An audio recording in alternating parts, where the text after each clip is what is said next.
Második fejezet. Valahol a világ tetején. Első rész. Hát elérkezett. Elérkezett az a bizonyos nagy nap, amikor már nem volt visszaút. Innentől nem számított, hogy meggondolom-e magamat, már nem tehettem. Minden el lett intézve, le lett szerződtetve, sőt, hivatalosan is ki lett nyilatkoztatva, hogy ha mégsem veszünk részt az utazáson, akkor annak jogi következményei lesznek, kivéve ha egyikünk lebetegszik, baleset ér minket, vagy nem vár tőlünk teljesen független események történnek velünk, például emberrablás áldozatai leszünk. Ám ezek közül egyik sem valósult meg. Az egész család tökéletes állapotban volt. A kutya erre a majdnem 2 hétre átkerült a nagyszüleimhez, és nem is tartanak fogva minket szervkereskedők. Így hát 4 darab teli bőröndel és hátizsákkal indultunk el a Parpalax vadonatúj repülőterére. A városunktól kimondottan messze helyezkedett el, ezért a hegyeken átkelve kellett sok-sok kilométert megtennünk.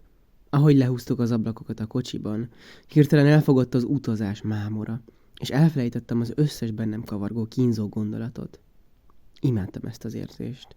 Ahogy a forró enyelhúzat az autót megtöltötte a nyári friss levegővel, melegség árasztott el, és azon a napon másodszor is egy mosoly telepedett a számra. Az utazás mindig is a családunk szenvedélye volt, de anyagi okok miatt sosem jutottunk igazán messzire.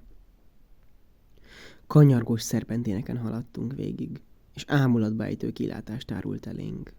A fejemet az ablakon kidugva csodáltam a látványt, néha elkaptam egy arra kúszoló kisebb állatot a tekintetemmel, de a gigantikus Lánchegységben nehéz volt csak az állatokra figyelni, hiszen folyton elfogott az otthonom iránti büszkeség.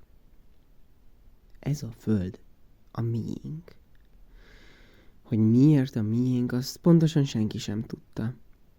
Lehet egyáltalán egy területet határokkal elkeríteni, és azt mondani rá, hogy az enyém? Az állatok is ezt csinálják, nem? A hangyák sem repesnek az örömtől, ha darazsak szállnak a fészkükre. Még szép, hogy nem. Hisz az az övék. Az ő területük, amiért sokan az életüket és a vérüket adták, hogy megszerezzék és megóvják azt. Ahogy a mi esetünkben is. Ezekért a hegyekért mi megharcoltunk, pontosabban nem mi, hanem a felmenőink. A vérüket adták ezért a földért, hogy a jövőben megszülethessünk rajta biztonságban, bőségben. Ők a szenvedést választották. Csak hogy mi boldogok lehessünk. Kár, hogy mégsem vagyunk boldogok. A hegyek csúcsai dombszerűvé, fákkal tarkítottá váltak. A kocsiban ettük meg az előre csomagolt reggelinket. Több nassolnivalót felesleges volt magunkkal cipelni, hisz amint megérkeztünk, teljes ellátásban részesülünk. Szalámi, szendvics, sajttal és zöldségekkel tökéletes útravaló csemege. Közeledtünk. Már nem kellett sok. Boldog tudatlanságban tengődtem ekkor. Nem voltam felkészülve arra, ami jönni fog. Jönni fog, mert jönnie kell. Vajon mi járhatott ekkor a fejemben, ahogy nyálasan majszoltam az elemózsiámat, mint valami pocok? Talán azon elmélkedhettem, hogy milyen finom a póréhagyma, csak kellemetlen szagú lesz tőle a lehelletem, szóval lehet nem kellene ennyit ennem. De hát finom, muszáj. Vagy talán azon, hogy látni fogom a tengert. Mert látni akarom, hisz a szép kék, akár csak a szemem. Naívnak kellett volna éreznem magam. Rettegnem kellett volna, de nem tettem, csak haladtam arra, amerre a sorsom vitt. Nincsenek véletlenek. Nem voltak véletlenek. Előbb vagy utóbb ennek meg kellett történnie. Előbb vagy utóbb, de mindig időn belül. Lehet egyáltalán itt időről beszélni? A lényeg, hogy megtörténik, mert így lett elrendelve. Így lett bizony, azon a bizonyos napon, amelynek egy pár percnyi szakaszában megszületett, majd összeomlott egy világ. Jó, oké. Ezt ti még bizonyára nem érthetitek.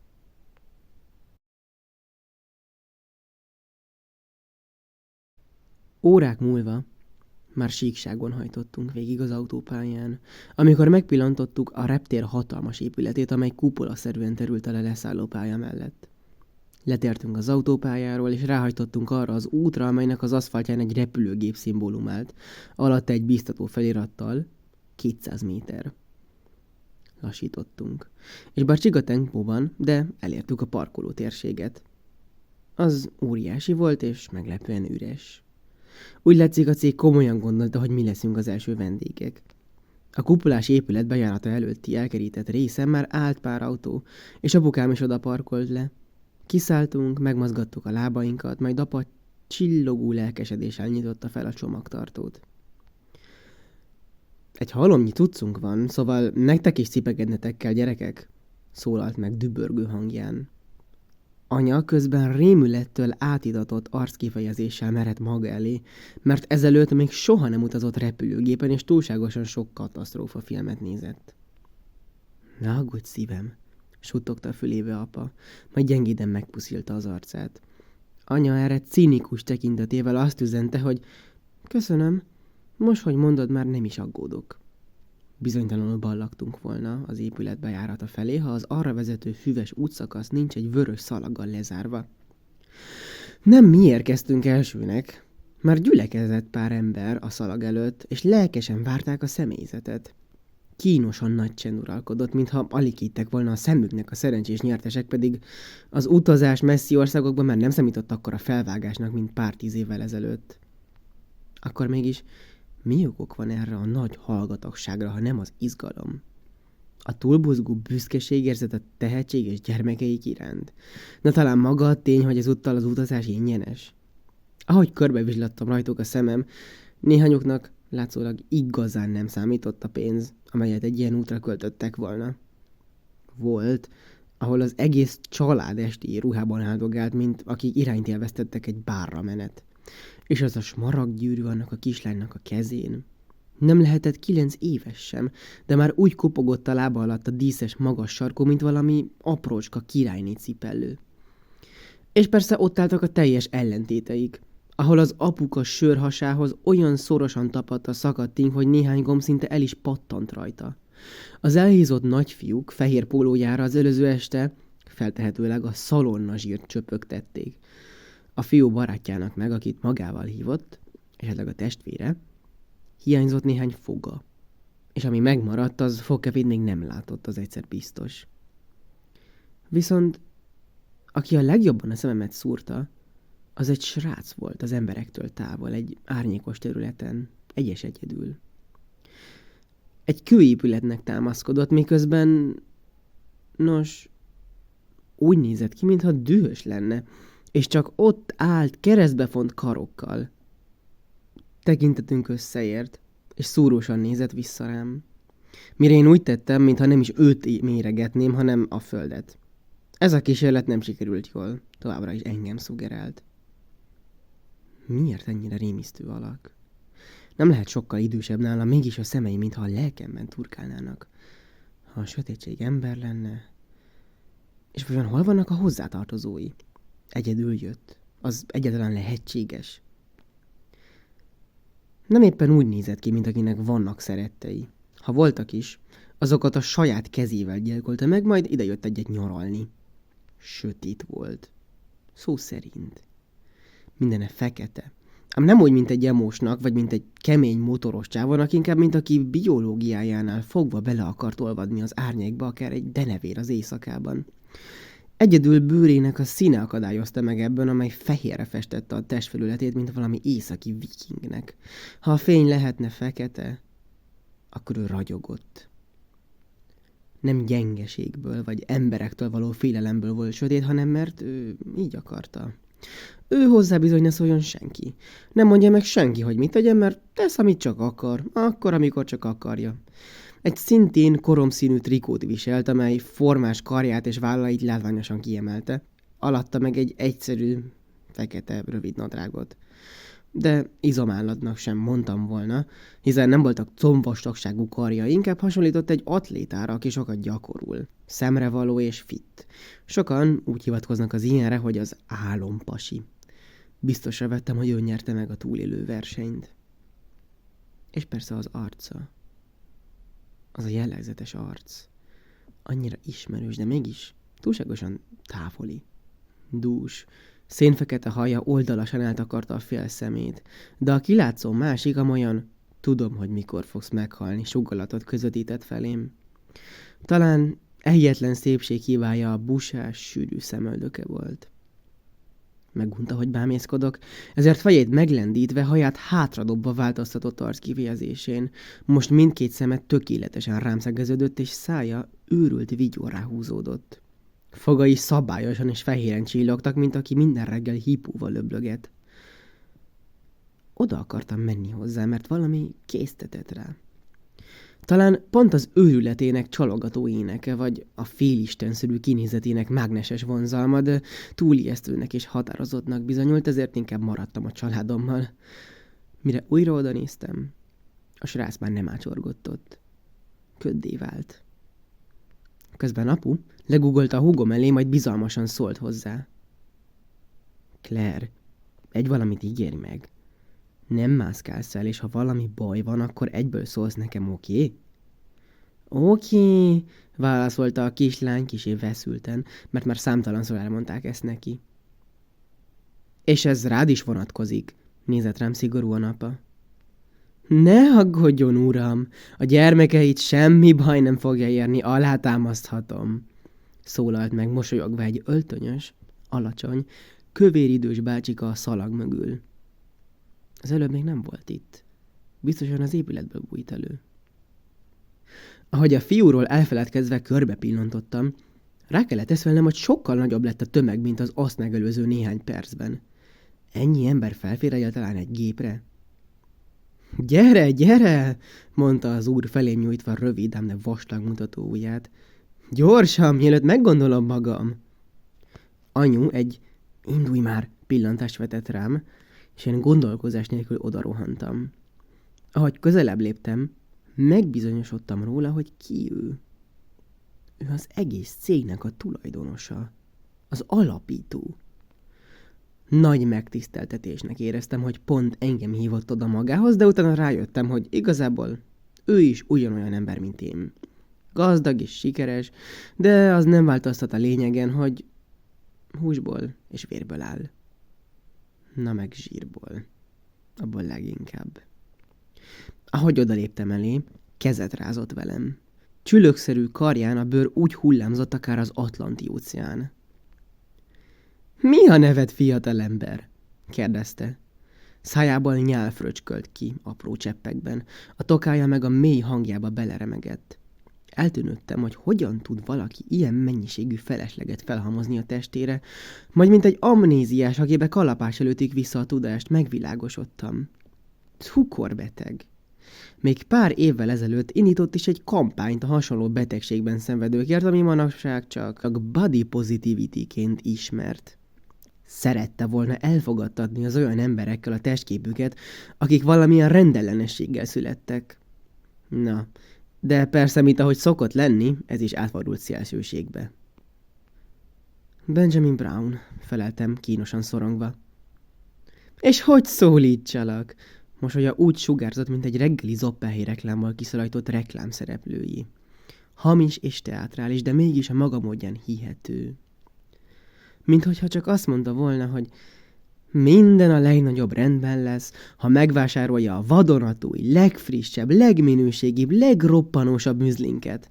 A gyerekek új kedvencét, a mézes, mustáros, kolbászos ízesítésű, cukormázzal töltött csokoládéval bevont mindig friss gabonapelyhet, a haminyamit, amelytől garantáltan nem fog elhízni a gyermeke. Nyomokban patkánymérget tartalmazhat. Pipi! Szólítsa Pipinek!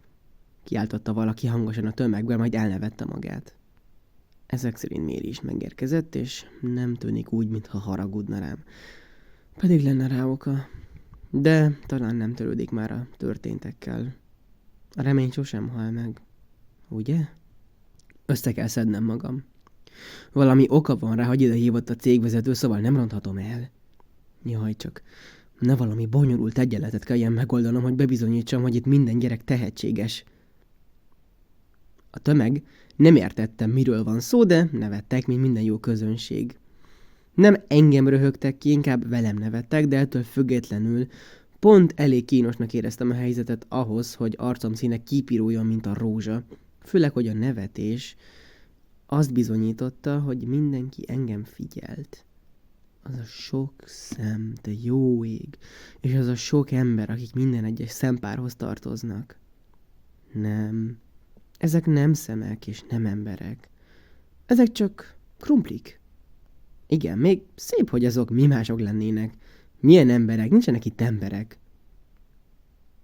Oké, ezt megérdemeltem, gondoltam. Mary igazi mestere a jóindulatú bosszúállásoknak, de ez nem változtat azon, hogy gyűlölöm, ha én vagyok a figyelem középpontjában. Ha valamit elrontok, akkor azt mindenki látja, és az ott egy kamera? Komolyan ezt videózzák? Nekem végem, ennyi. Kész, meghaltam. Viszlát, nagyvilág, vár a pokol tártkapukkal. A cégvezető nevetgélt még egy kicsit. Integetett a kisgyermekeknek, mintha csak a pápa lett volna, vagy valamilyen más vallási vezető. Látszólag úgy is tekintett rá a közönség. Bámulták, mint egy prófétát. Arra emlékeztetett, amikor az állatkertben a kerítés mögött álló állatok gyülekeznek és várják az etetést. A tömeg újra elcsendesült, majd a cégvezető úr hozzám szólt. Szóval, Pipi, lennél olyan szíves, és átfagnád ezt a szalagot, miután elmondtam egy rövid beszédet? Hát, nem is tudom. Haboztam. Ne hülyéskedj már, gondoltam. Nem akkora feladat ez. Te is olyan vagy, mint a nép. Szerénykedsz a nagyurak előtt. Igen, lenne olyan szíves, vágta rá határozottan a Mary, a tömegből kilépve, egy széles vigyorral az arcán. Tudod mit, te lány?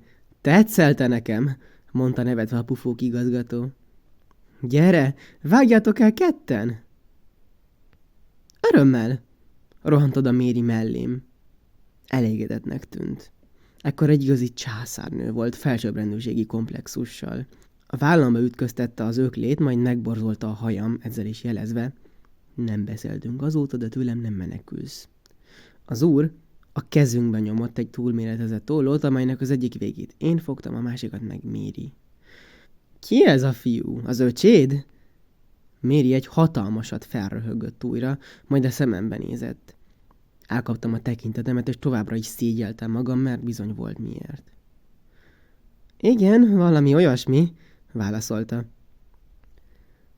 Kedves nyertesek és kedves rokonaik, barátaik, kísérőik, kezdte a mondandóját a cégvezető. Bizonyára már mindenki arra vágyik, hogy felszálljunk a gépre és utazzunk, de előtte adjanak hálát a sorsnak, hogy egy ilyen nem mindennapi utazásban lehet részük. Persze, ebben nem csak a sors keze van benne, hanem gyermekeiké is, bizony. Adjanak hálát gyermekeiknek is, mert az ő tudásuk és adottságaik vezették önöket ide, erre a csodálatos reptérre. Igazán büszkék lehetnek rájuk. Tapsvihar, fütyülés, majd csend. Nem igazán figyeltem tovább, mindig is utáltam a hosszú beszédeket. Továbbá, hálásak vagyunk önöknek, hogy a sok meglepetés ellenére is eljöttek és velünk tartanak.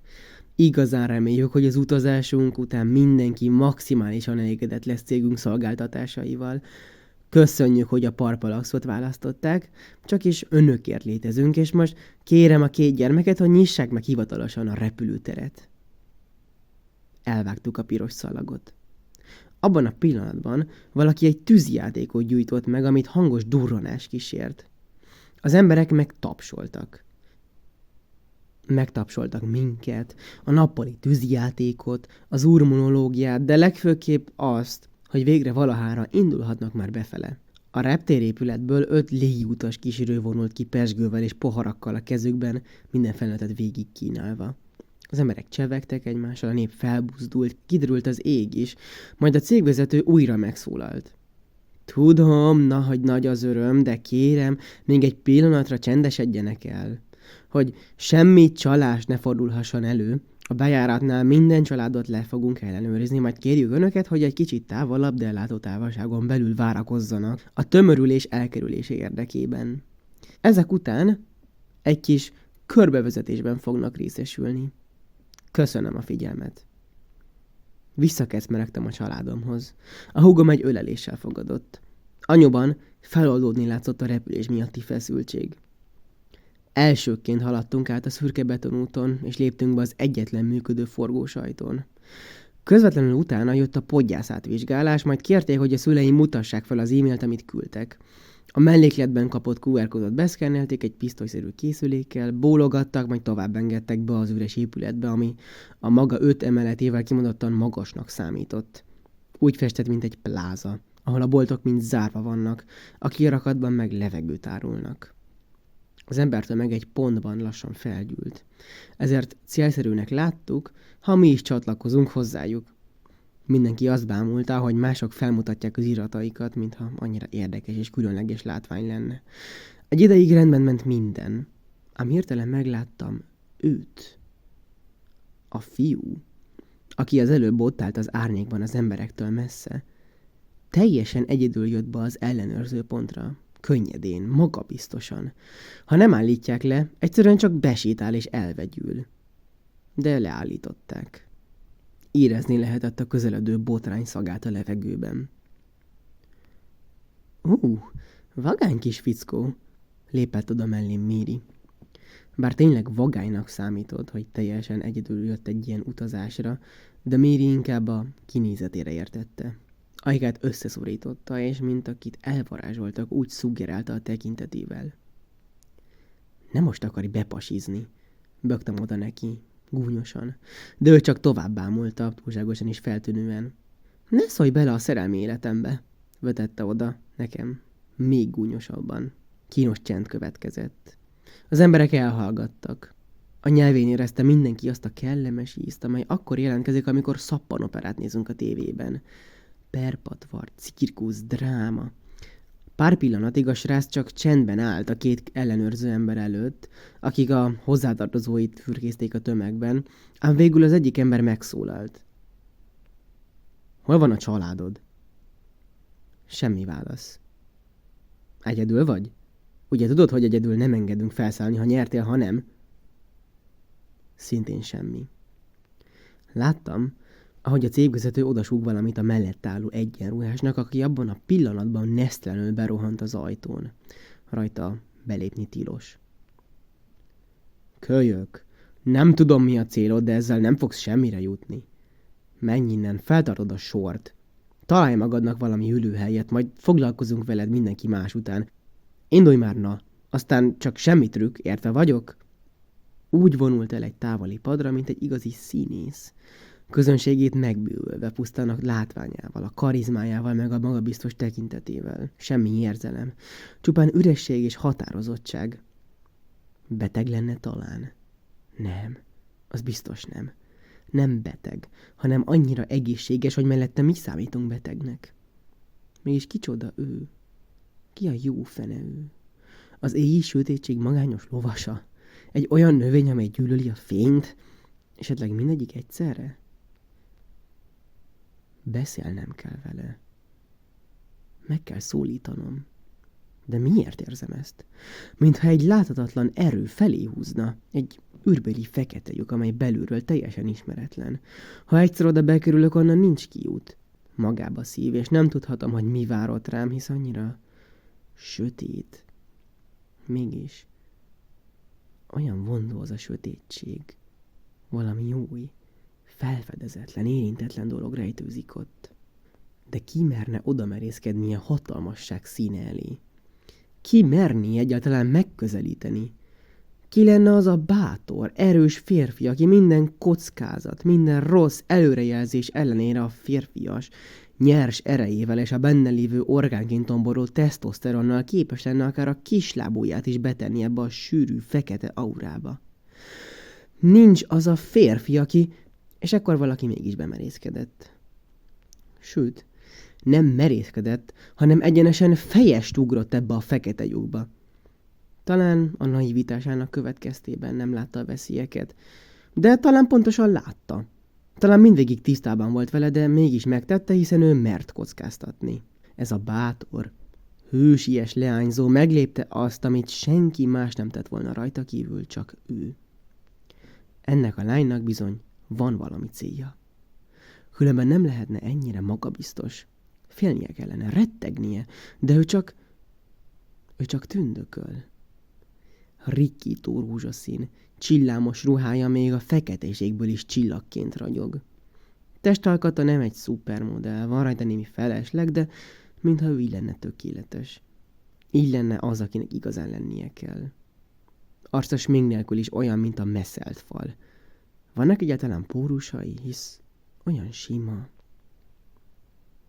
Belebújik a sötétségbe. Dörgölőzik, mint egy macska. Átkarolja, mint egy régi barátot.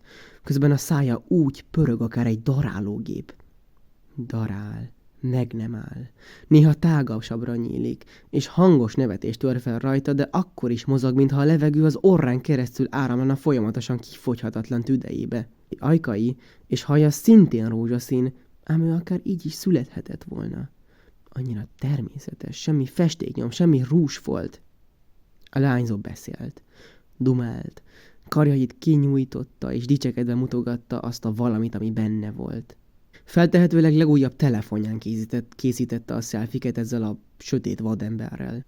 A fiú már akkor unta a hügyeliba társaságát, amikor ő még oda sem ült mellé.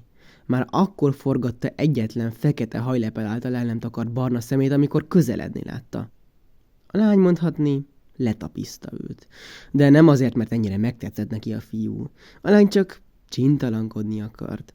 Felforralni egy újabb agyvelőt, és ez sikerült is neki.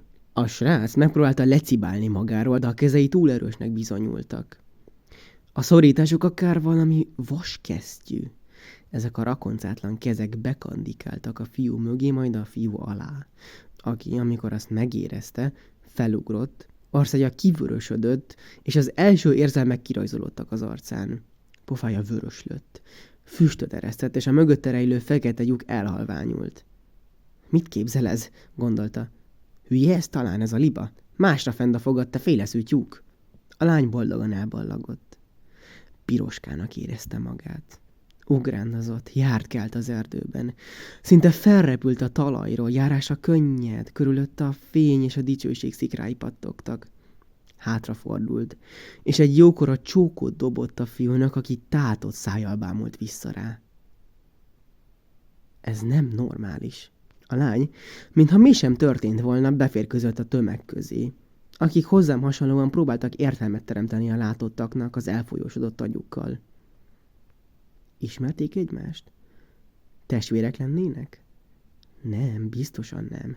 A lány szólt volna a srác nevében a biztonságiaknak, hogy mi a helyzet, és nem lett volna ekkora perpatvar. Apropó, hol vannak a szüleim? Végig itt álltam mellettük, nem? Ennyire kizártam volna a külvilágot? A fenébe is, káosz ez az egész. Anya, apa, Claire, valaki... Az emberek vagy süketek voltak, vagy akadt jobb dolguk, mint segíteni egy elveszett 15 évesnek. A tömörületből kitörve, újra teljes egészében láthattam az épületet belülről. A mindent átszövő mozgó lépcsőhálózatok az egész helyet futurisztikussá varázsolták. Azok nélkül üresnek érződött volna. A tér közepén állt egy dobozokból összetákolt standocska, amelyre esernyőket akasztottak az ivárany minden lehetséges színében. 2 ismerős alak társalgott ott. Az egyik, életem legmeghatározóbb személye, Mary. A másik meg az a bizonyos rózsaszín lány, és annak a bizonyos lánynak a hangja egészen idáig elhallatszódott.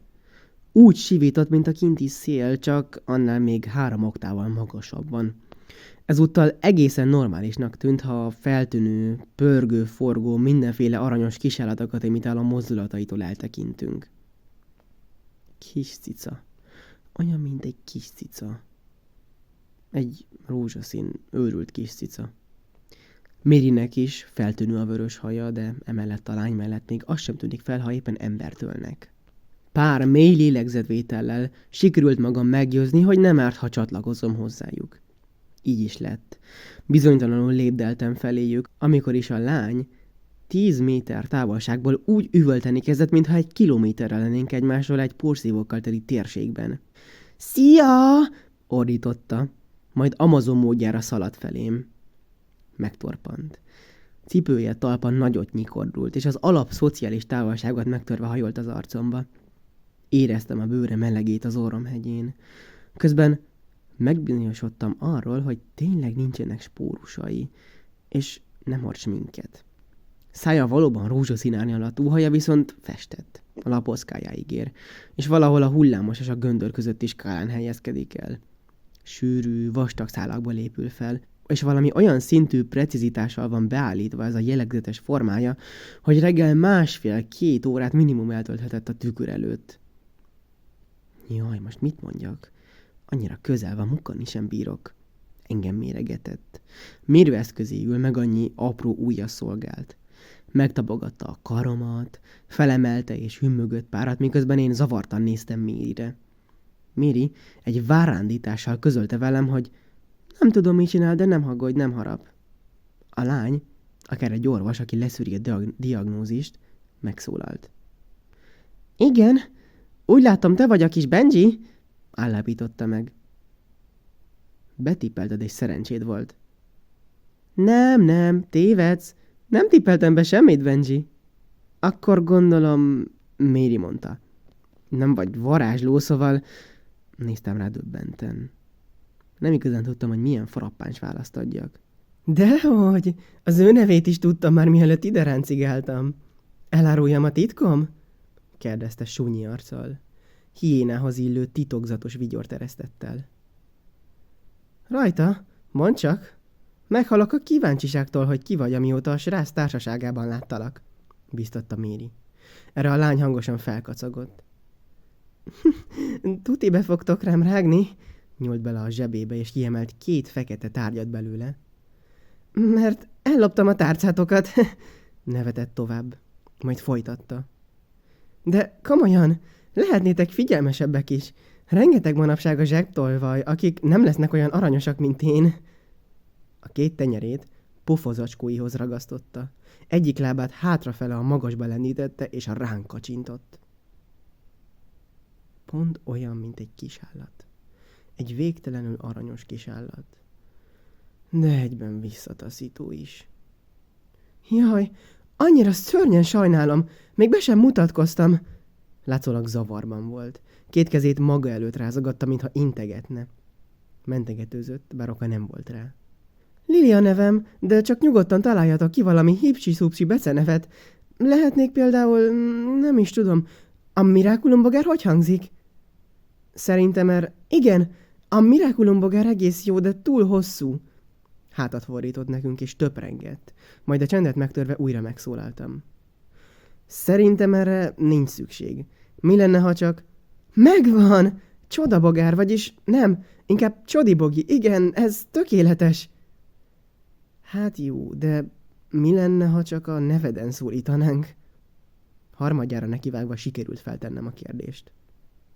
Úristen! Szemei tágra nyíltak. Csillagokat szórtak örömében. Megtennéd? Tényleg megtennéd, értem? Én nem is tudom, mit mondhatnék. Kezeimet tenyerei közé fogta, és könnyes szemei az enyémbe fonódtak. Persze, ez miért annyira meglepő? Elpirulva néztem vissza rá, miközben Irisze a sárga és a barna között tündökölt valahol. Tudod, engem mindig mindenhol becéznek. Otthon dráma királynő, máshol pojáca kisasszony vagyok. Néha azt érzem, hogy igazából nem kedvességből mondják, de utána mindig meggyőzöm magam, hogy... Elmosolyodtam. Őszintén. Együttérzően. Bizonyos szempontból magamat juttatta eszembe. Álomkirály. A naív kisfiú elveszve egy 15 éves testében. Ne aggódj! Kézfejeink helyet cseréltek, most én szorítottam őt. Ha becéznélek is, biztosan nem tenném rossz indulatból. Igen? Ragyogása még élénkebbé vált. Igen. Magam sem tudtam miért, de mosolyognom kellett. És ezt a mosolyt egy idegméreg sem tudta volna megbénítani. És nekem megengedett, hogy becézzelek? Álomkirály, gondoltam magamban. Nincs akadálya tudtommal. Akkor leszel Benji Husi? Egek. Mibe egyeztem én bele? Idáig tartott az őszinte mosolygás, mert újra kínosba fordult át a szituáció. Nem tetszik? Legyen valami más? Tökéletes. Szupi! Örvendezett, majd szó nélkül visszaszaladt az emberek közé, és ott köddé vált. Ám még az ő feltűnősége sem tudta überelni azt, ami kialakulóban volt. Méri és én egymás előtt szótlanul áldogáltunk, mi alatt tudatosult bennünk, hogy pénztárcánk visszakerült a kezünkbe valahogyan. Te láttad, vagy Érezted egyáltalán, ahogy a kezedbe nyomja? Miri a fejét rázta. Meg sem mukkant, mint akit hipnotizáltak. Hát, szerintem menjünk mi is. Nem akarok lemaradni a műsorról. Ironizáltam. Menjünk, csak tudnám, hogy hol vannak anyuék. Sikeresen megtaláltam a szüleimet, Méri meg az övéit, ami nem volt túl nehéz, mert egymás mellett álltak, és együtt bámultok a botrány kialakulását a sötét fiú körül. Fiam, egyedül nem engedhetünk el kiskorúakat az utazásra, hajtogatta az egyik biztonsági ember. Fel kell hívjuk a szüleidet, különben a rendőrség jön, érted? Ezt letisztáztuk 100-szor, de te nem adod meg a számokat, nem csinálsz semmit, csak állsz itt. Még a nevedet sem voltál hajlandó elárulni. A podgyászadot átvilágítottuk, nem észleltünk semmit gyanúsat, de amíg nem járulsz hozzá, hogy átkutassuk, addig jogilag nem tehetjük meg, mert megsértjük az alapvető emberi jogaidat. Hangját a férfi felemelte. Kezével meg macskafilet mutatott, közben úgy forgott a szeme, mint a babák csörgős játékaiban a golyócskák. Hülye ez az ország, én mondom. Az országházában csak olcsó bohócok ülnek. Megköszörülte a torkát, majd folytatta. Bocsánat. Szóval az a helyzet, hogy nem jöhetsz velünk szülők nélkül, de te nem mondasz semmit. Hát nem érted, hogy a javadat szolgálja? Te tudsz egyáltalán beszélni? A srác teljesen nyugodtan állt a két biztonsági őr előtt, mintha épp semmi nem történne. Relaxált állapotban vette a hosszú levegővételeket. Oké, én meguntam ezt. Ne képzeld, hogy embereket fogsz feltartani a gyerekes kis csínyed miatt. Merle, tárcsázd a rendőrséget most! Kihangosítva hallhattuk a telefon pittyegését. Mindenki várta a nagy katarzis, hogy megszólaljon a hang, hogy haló rendőrség, ám ehelyett más történt. Valami, ami még ennél is nagyobb katarzis élmény felé vezette a közönséget. Várjanak, ő velünk van! Az őr kinyomta a telefonját, és Mérire nézett. Csak úgy, mint mindenki más. Nem, gondoltam. Ennyire csak nem teszhet neked egy fiú, Méri. Miért csak most szólsz? Méri habozott. Homlokán kidagadtak az erek, és veredékcseppek gyöngyöztek rajta. Másodpercekig nem válaszolt semmit, csak nyögdécselt, ami még nagyobb okot adott a gyanakvásra. Habogásán látszott, hogy nincs terve, mert ha lebukik, akkor a következményeket tárt karokkal várja. Akkorát nyelt, hogy attól visszhangzott az egész reptérépület. Csak azt vártam, hogy megszólaljon végre. Tudja, nem egy beszédes típus, és el akartam érni, hogy beszéljen. Igen. Kínosan nevetett. Lélegzetvételeinek száma gyorsan megszaporodott. Ebből nem vagyok hajlandó kirángatni téged. Ha sírva könyörögsz, akkor sem. Nem is igazán tudnálak, merengtem. Igazán? Kérdezte a gyanakvón a biztonsági ember. Méri köhögött. Arcát beterítette a pír. Egyszeriben azt éreztem, hogy valaki bögdösi a hátamat és pisszeg. Hátrafordultam, arra számítva, hogy anya fogja megkérdezni, hogy mégis mi a jó francot csinál a legjobb barátom, de helyette Lili állt ott, virítóan, eltökélten, készen bármiféle csíntetre. Belenyomott valamit a kezembe. Erre szükséged lesz, suttogta mélyen a fülembe. Megveregette a vállamat, majd továbbállt. Méli, drágám, mit értesz az alatt, hogy velünk van? Anyukája véreres szemekkel és összeszorított ökköllel tette fel a kérdést Mérinek, a lehető legnyugodtabb hangnemben. Azt, hogy velünk van, vágta rá Méri határozott arccal. A szülei áramütésszerűen szédelektek, csoda, hogy nem ájultak el. A közönség feszülten várta a következő lépést. Valaki a szülőknek, valaki a gyerekeknek szurkolt. Persze legbülül mégis mindenki a happy endet szerette volna, és nem a tragédiát. És az alatt, hogy velünk? Pontosan kiket értesz, kedves leányzó? Kikkel? Kérdezte az anyukája. Méri szívdobogását a padlóban is érezni lehetett. A közönség pulzusa is áttért arra a ritmusra. Remegett a padló, és vele remegett Méri. Remegtem én is. Az érzelmek heves harcot vívtak be a lelkem legmélyén, de ekkor ez már nem számított. Nem számított semmi érzelem, mert ösztönösen cselekedtem. Megtettem. mert ő is megtette volna értem. Mi velünk? Léptem elő a tömegből. Jake kissé önfejű és szótlan, kérem, ne haragudjanak rá miatt. A srácon nekem sikerült előhoznom a második látható érzelmet, a meglepődöttséget. Tágra nyíltak a szemei, amikor kimondtam a nevét. Nem nagyon értette, hogy pontosan mi történik és hogy történik, de látszólag minden úgy történt, ahogy azt szerette volna. Mintha mindez a nem létező tervének a része lenne. Mary csodálattal nézett rám.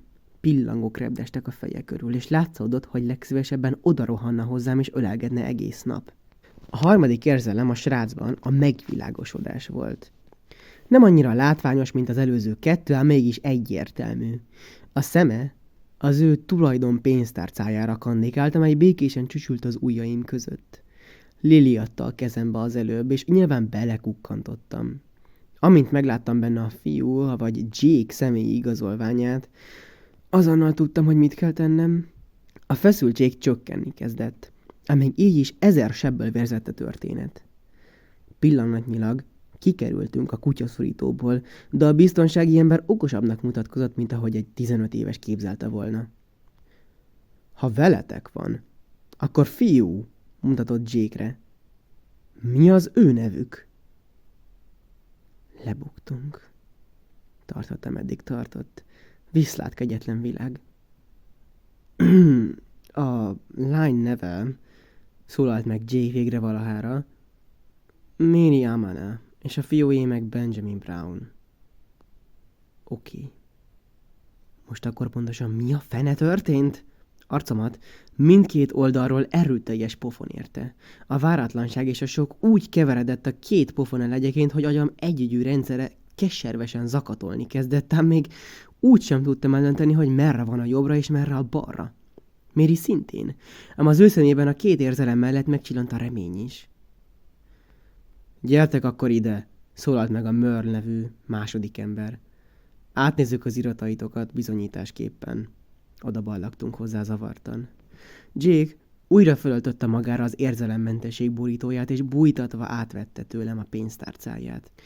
Mary nem vette le a kialakulásban lévő izmairól a szemét, még akkor sem, mielőtt leellenőrizték az iratokat egy külön kis helyiségben. A férfi visszasietett hozzánk. Tényleg ők azok, állapította meg. Honnan ismeritek egymást? Ketten közületek győztek egy versenyszámon. Valljuk be, azért erre eléggé csekély az esély. Barátok vagyunk. Jake csak távoli barát egy másik városból, de mi Pipivel egy helyen élünk. Csak ne kérdezzel a városra, könyörgöm. És hol vannak a felnőtt kísérőitek? Ennél a kérdésnél éreztem, hogy idáig tartott a mulatság. Innentől kezdve tényleg vége van. Nincs az a csoda, amely ebből megragadna és kirántana. Ennyi. Ennyi volt. Nem csinálom ezt tovább. Szépen feladom magam és bűnhődök. Ha húznám a szót, csak még kínosabb lenne a helyzet. Igen, ezt fogom tenni. Elmondok mindent. Meg fogom tenni, mert ez a helyes, és amúgy is egy ostobaság volt ebbe beleállni. Sajnálom, Mary. Szóval, hol vannak a felnőtt kísérők? Jake a barna szemét forgatta, Mary a körmeit rágta, és mindketten engem bámultak, tőlem várták a megváltást. A megváltás helyett tettem, amit minden felelősségteljes ember tett volna. Elmondtam az igazat. Na jó, sajnálom, Mary, de... Itt vagyunk, kiáltott ki apa az embertömegből feltett kézzel. Bocsánat a felfordulásért, már amúgy is teljes káosz az egész napunk. A feleségemnek mosdóba kellett szaladnia, és gondoltam elkísérem, úgyse lesz semmi baj. Visszajövünk, erre mit látok? Jake már megint ingyen cirkusz rendez, gratulálok, fiatalember. Apa gúnyosan, tapsikolva előlépett. Megveregette Jake vállát, majd átkarolta az egyik kezével őt, a másikkal meg engem. Nem is ti lennétek, gyerekek. Szóval akkor önökkel érkezett? Velünk persze, hogyne. Apa, a tipikus, erről még beszélünk, és na, ki a világ legjobb apucia arckifejezéseket sugározta felém. Rendben van. A fiúnak minden irata stimmel, tényleg nyert, a kislányuk is nyert, így nincs semmi akadálya, hogy önökkel mehessen ez a kis szótlan mamlasz. A férfi arca megenyhült. Minden gyanakvás sikerült gyökerestől kiirtanunk belőle. Ez esetben élvezzék az utazást, és elnézést kérünk a kellemetlenségekért. Ezután rövid idegenvezetés következett azoknak, akiket egy kicsit is izgatott a tégvezető megfogalmazása szerint eme szerény, ám bár nemes reptér története. A szüleinket nem izgatta, mégis tisztelettudóan részt vettek rajta. Elmondásuk alapján rémisztően hasonlított egy házavató bulira, egy túlbuzgó házigazdával, aki még a sarokban heverő porcicának is külön kisregényt szán elbeszélésre. Mi hárman, Mary, Jake és én, természetesen nem lelkesedtünk a reptéravató mulatságért, ezért ott maradtunk pár másik, szintén nem túl lelkes ember társaságában. Köszönöm, szólalt meg Jake, majd mindkettőnkkel kezet rázott. Hát, jobban jártál velünk, mintha a rendőrségen várakoznál, kacagott Mary. Én egy valamit nem értek, elgondolkoztam. Próbáltam helyre rakni az agyamban az eseményeket. Te honnan tudtad a mi nevünket? Semmi válasz. Igen, ez az én fejemben is megfordult, tette hozzá Mary. Semmi kedvem magyarázkodni, de kihúztatok a szarból, szóval ennyi azért jár nektek. Milyen kedves, gondoltam. Mi nagy lelkű, jaj, csak lenne boruljak itt kegyelmességed előtt. Egy kis csend után folytatta. A hangja nem dübörgött olyan mélyen, mint amennyire a kinézete alapján gondoltam volna. Sokkal inkább egy megfázásos, rekedbeszédre emlékeztetett. Amikor félreültettek a padra, hogy ne tartsam fel a sort, akkor egy hányingerkeltő öltözetű, lánynak alig nevezhető teremtmény jött oda hozzám, valamilyen Lili. Pedig szerintem igenis jól áll neki ez a stílus. Arról kezdett dicsekedni, hogy 2 embernek is ellopta a pénztárcáját benne minden iratukkal, és a pofámba tolva engem átkorolva mutogatta nekem. Ti voltatok azok. Onnan elég könnyedén megjegyeztem a neveteket és az arcotokat. Szólni akartam volna nektek erről, de később rájöttem, hogy igazából nincs kedvem. Még mindig nagyon kedves. Ezután, amikor megláttam a kezedben a saját pénztárcámat, egyből leesett a tantusz, röviden ennyi. Milyen kis okos itt valaki? Szólalt meg a hátam mögül, majd odalépett Jake elé. Már a hangjából tudtam, hogy Lili az. Na, készen álltok egy életre szóló utazásra? Gondolom készen, válaszoltam egykedvűen, és Lili újra beletúrt a hajamba. Akkor indulás! Üvöltötte teli torakból, majd 2 kezét felemelve felugrott. Jake erre megjegyezte. Már csak azt kéne, hogy fennmaradjon a levegőben.